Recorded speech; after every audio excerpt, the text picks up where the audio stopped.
الله فلا مضل له ومن يضلله فلا هادي له ونشهد أن لا إله إلا الله محمدا عبده ورسوله أما بعد أعوذ بالله من الشيطان الرجيم بسم الله الرحمن الرحيم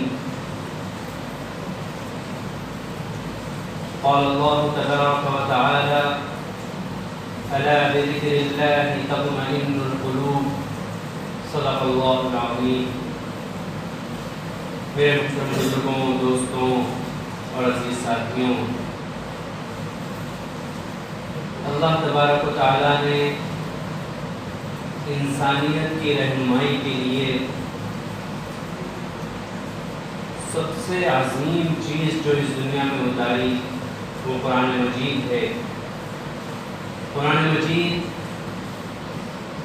صرف مومنین اور مسلمانوں کے لیے نہیں اتارا گیا، بلکہ قرآن مجید تمام عالم، تمام انسانیت کے لیے اتارا گیا ہے. قرآن مجید میں جہاں مومنین کو مخاطب کر کے بہت ساری باتوں کا حکم دیا گیا، وہیں یہود و نصارہ کو بھی مخاطب کیا گیا، مشرکین کو بھی مخاطب کیا گیا، کفار کو بھی مخاطب کیا گیا. الغرض قرآن مجید کی تعلیمات تمام انسانیت کے لیے ہیں. قرآن مجید میں اللہ تبارک و تعالیٰ نے ایک جگہ فرمایا کہ الا بذکر اللہ تطمئن القلوب. اس آیت کو سمجھنے سے پہلے یہ سمجھنا بہت ضروری ہے کہ یہ دنیا اتنی بے چین کیوں ہے، اتنی پریشان کیوں ہے. اس آیت میں اس کا خلاصہ ہے. دنیا نے سوچا کہ اگر غربت ختم ہو جائے گی تو پریشانی ختم ہو جائے گی، اور غریبی کو ہٹانے کے چکر میں دنیا لگ گئی. اب اس میں دنیا کو یہ نہیں پتا کہ وہ کہاں سے کما رہے ہیں، غلط طریقے سے کما رہے ہیں یا صحیح طریقے سے کما رہے ہیں. کسی کی دل شکنی کر رہے ہیں، کسی کا مال غصب کر رہے ہیں یا لوٹ مار کے کما رہے ہیں. اس سے کوئی سروکار نہیں. آپ دنیا کا نظام دیکھ لیں، بڑی بڑی انٹرنیشنل کمپنیاں، ان کو اس سے کوئی لینا دینا نہیں ہوتا کہ دوسرے کا فائدہ ہو رہا ہے یا نقصان ہو رہا ہے. ہماری وجہ سے دوسرے کو تکلیف پہنچ رہی ہے یا دوسرا خسارے میں جا رہا ہے، اس سے کوئی ان کو مطلب نہیں ہوتا. ان کو تو محض یہ مطلب ہوتا ہے کہ ہماری کمپنی کا فائدہ ہو جائے، اب وہ کسی بھی طریقے سے ہو. ساری محنت، ساری تگودو، ساری کوششیں اسی بات پر ہوتی ہیں کہ کسی طریقے سے ہماری کمپنی سب سے بڑی بن جائے، ہماری کمپنی اونچائی پہ پہنچ جائے. کیوں؟ وجہ سنیے. وجہ یہ ہے کہ دنیا نے یہ سمجھا کہ مال کے ذریعے سے سکون حاصل کیا جا سکتا ہے. اب دنیا پیچھے لگ گئی کہ پیسہ آ جائے گا تو سکون ہو جائے گا، پیسہ آ جائے گا تو زندگی اچھی گزر جائے گی، پیسہ آ جائے گا تو تمام پریشانیاں ختم ہو جائیں گی، تمام مسائل حل ہو جائیں گے. دنیا لگی پڑی ہے پیسے کے پیچھے. لیکن کیا ہوا؟ اللہ تبارک و تعالیٰ نے دنیا کے لیے پیسے کے راستے کھول دیے. یہ بتا دیا کہ ٹھیک ہے پیسہ کما لو. آج سے 100-200 سال پہلے جیسی دنیا ہوا کرتی تھی آج ویسی نہیں ہے. دنیا کے پاس خوب دولت ہے. بہت سارے ملک، یورپ ممالک بہت سارے ایسے ہیں کہ ہمارے پاس اچھا خاصا کمانے والا شخص بھی وہاں پر خالی رہنے والے شخص کے برابر نہیں ہو سکتا. کیوں؟ باہر ملکوں میں خالی رہنے والے شخص کو وظیفے کے طور پر پیسہ دیا جاتا ہے. جب تک اس کی جاب نہیں لگتی، جب تک وہ کمانے کے لائق نہیں ہوتا، گورنمنٹ اس کو خرچہ دیتی ہے. وہاں کے نوجوانوں کو کسی کے پاس گھر نہیں ہے تو گھر میسر کیا جاتا ہے، اس کو گھر دیا جاتا ہے. الغرض ہر آسائش کی چیز، ہر سہولت کی چیز ان کو مہیا کی جاتی ہے تاکہ ان کا ملک خوشحال رہے، وہ پرسکون رہے۔ اس کے ساتھ ہی ساتھ آپ حیرت کریں گے کہ دنیا میں سب سے زیادہ خودکشیاں سوسائڈ یورپ ممالک میں ہوتی ہیں۔ اگر پیسے کے ذریعے سے سکون ہوتا تو وہ تو بنا کمائے، ان کے پاس اتنی دولت ہے، ان کے نوجوانوں کو پیسہ دیا جاتا ہے، وظائف دیے جاتے ہیں، گھر دیے جاتے ہیں، محض اسی وجہ سے کہ وہ سکون سے رہیں۔ پھر اس کے باوجود کیا بے چینی ہے کہ سب سے زیادہ خودکشیاں یورپ میں ہوتی ہیں۔ تو سمجھ میں یہ آیا کہ پیسے سے سکون حاصل نہیں ہوتا۔ اسی طریقے سے یہ سمجھا گیا کہ تعلیم آ جائے گی تو سکون حاصل ہو جائے گا، تو تعلیم کے بڑے بڑے ادارے قائم ہو گئے۔ 1-2 صدی پہلے لوگوں کو پتہ بھی نہیں تھا کہ کمپیوٹر کے ذریعے سے انسان کیا کیا کر سکتا ہے، موبائل کے بارے میں کسی کا کوئی تصور بھی نہیں تھا۔ موبائل، کمپیوٹر، یہ سب تعلیم کے ذریعے آئے نا۔ لیکن کیا ہوا؟ خوب تعلیم حاصل کی گئی، ڈاکٹر انجینئر بنا دیے گئے، سائنٹسٹ بنا دیے گئے، اللہ نے راستے کھول دیے۔ اللہ نے یہ ثابت کرنے کے لیے کہ سکون کہاں ہے، میں یہ سمجھانا چاہتا ہوں کہ سکون ہے کہاں۔ دنیا نے یہ سمجھا کہ پیسے میں سکون ہے تو اللہ نے پیسوں کے راستے کھول دیے۔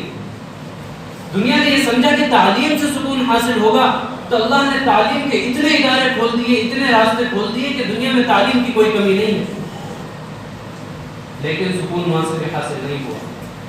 ایک سے ایک پڑھے لکھے ہیں، ایک سے ایک قابل لوگ ہیں، لیکن ان کے اندر کی زندگی ٹٹولی جائے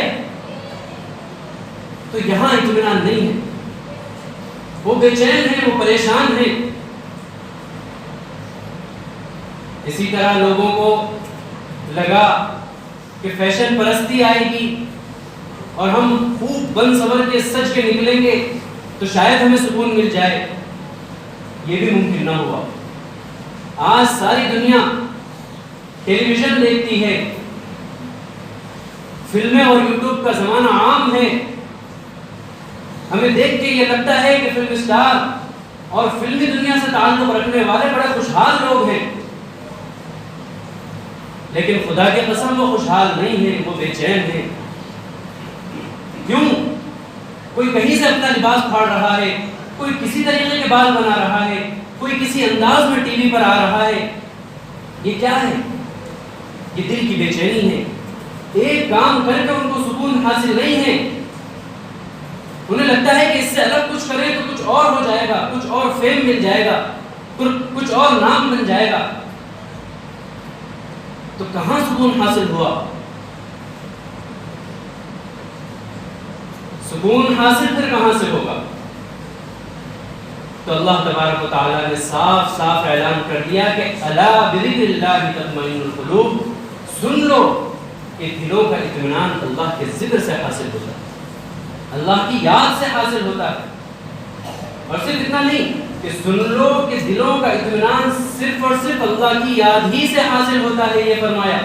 یہ نہیں فرمایا کہ دلوں کا اطمینان اللہ کی یاد سے بھی حاصل ہوتا ہے، مطلب یہ نہیں فرمایا کہ پیسے سے بھی حاصل ہوتا ہے، دنیا کی دوسری چیزوں سے بھی حاصل ہوتا ہے، عیش و عشرت سے بھی حاصل ہوتا ہے، تعلیم سے بھی حاصل ہوتا ہے، یہ نہیں فرمایا گیا۔ یہ فرمایا گیا کہ دلوں کا اطمینان تو صرف اور صرف اللہ کی یاد ہی سے حاصل ہوتا ہے۔ بات واضح ہو گئی کہ اگر دل کو مطمئن کرنا چاہتے ہو، اگر سکون والی زندگی چاہتے ہو تو پھر اللہ کی یاد کو اپنا شیوا بنانا ہوگا، اپنے آپ کو اللہ کے سپرد کرنا ہوگا۔ اب اس کا یہ مطلب بالکل نہیں ہے کہ تعلیم حاصل کرنی چھوڑ دی جائے، یا پیسہ کمانے کی فکر چھوڑ دی جائے، یا پیسے کی خواہش بالکل ہی چھوڑ دی جائے۔ نہیں، اسلام اس کی بھی اجازت دیتا ہے۔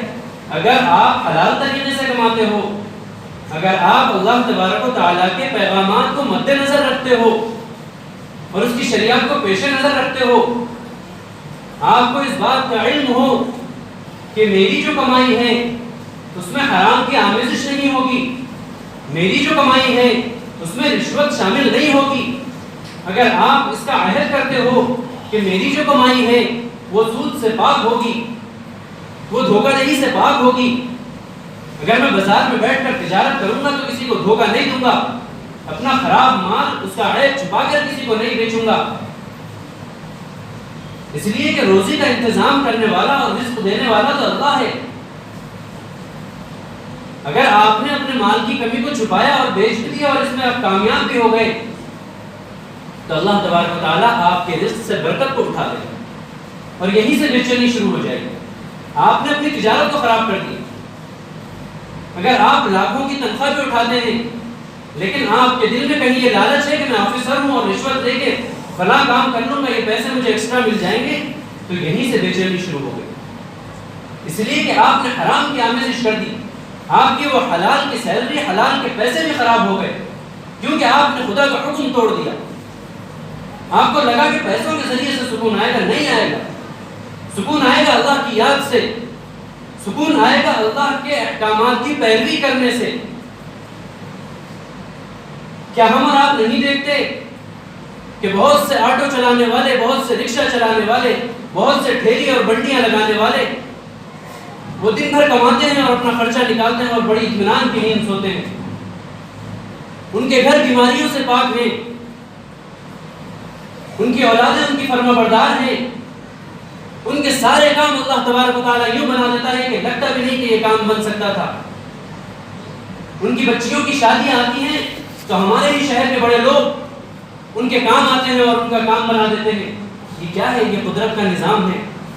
یہ اللہ تبارک و تعالیٰ بتانا چاہتا ہے کہ تم پیسہ کما کے یہ سمجھتے ہو کہ تمہارے پاس سکون ہے، تو نہیں ہے. ہم تمہارے پیسے سے غریب کا کام کروا دیں گے. یہ اللہ تبارک و تعالیٰ کا نظام ہے. اگر آپ نے اپنی دنیا کے ساتھ اللہ کو شامل کر لیا، اللہ کی یاد کو اس کے ساتھ جوڑ لیا اور حرام سے بچ گئے تو پھر زندگی میں وہ سکون آئے گا جو محل میں نہیں آ سکتا.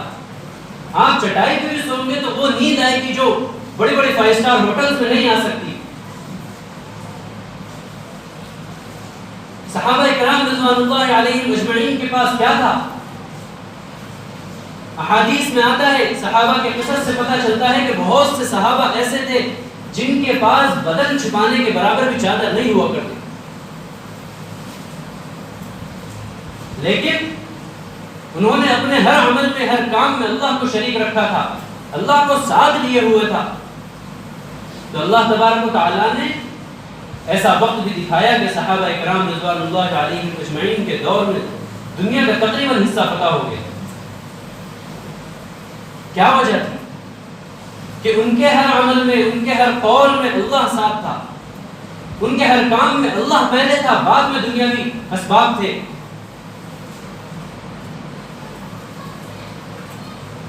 ایسا نہیں ہے کہ سب کچھ بدل گیا، وہ صحابہ کا دور تھا، ہم سوچیں کہ وہ صحابہ کا دور تھا. ارے شریعت تو وہی ہے جو صحابہ نے جس کی اتباع کی تھی. نبی کریم صلی اللہ علیہ وسلم کو دین حق قیامت تک کے لیے دے کر بھیجا گیا ہے.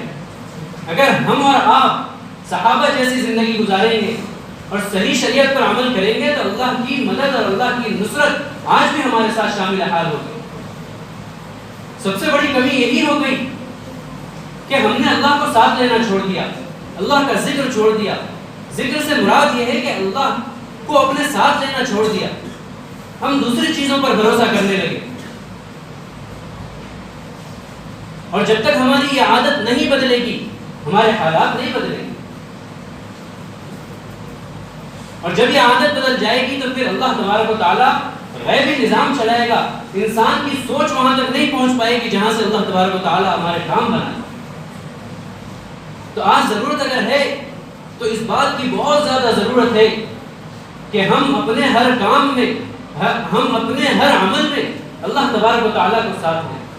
سب سے پہلے یہ دیکھیں کہ ہمارا جو بھی کام ہے، ہمارے شادی بیاہ ہوں یا پھر ہماری تجارت ہو یا ہمارا کوئی بھی عمل ہو، پہلے اللہ ہمارے ساتھ ہو، پہلے اللہ کے احکامات کے ہم متبع بنے.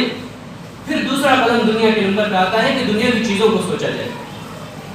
جب ہماری فکر ایسی بن جائے گی تو اللہ تبارک و تعالیٰ ہماری آخرت تو بنائے گا ہی بنائے گا، دنیا میں بھی ہمیں قلبی سکون نصیب فرمائے گا. اللہ تبارک و تعالیٰ سے دعا ہے کہ اللہ تبارک و تعالیٰ کہنے سننے سے زیادہ عمل کی توفیق نصیب فرمائے. وآخر دعوانا الحمد للہ رب العالمین.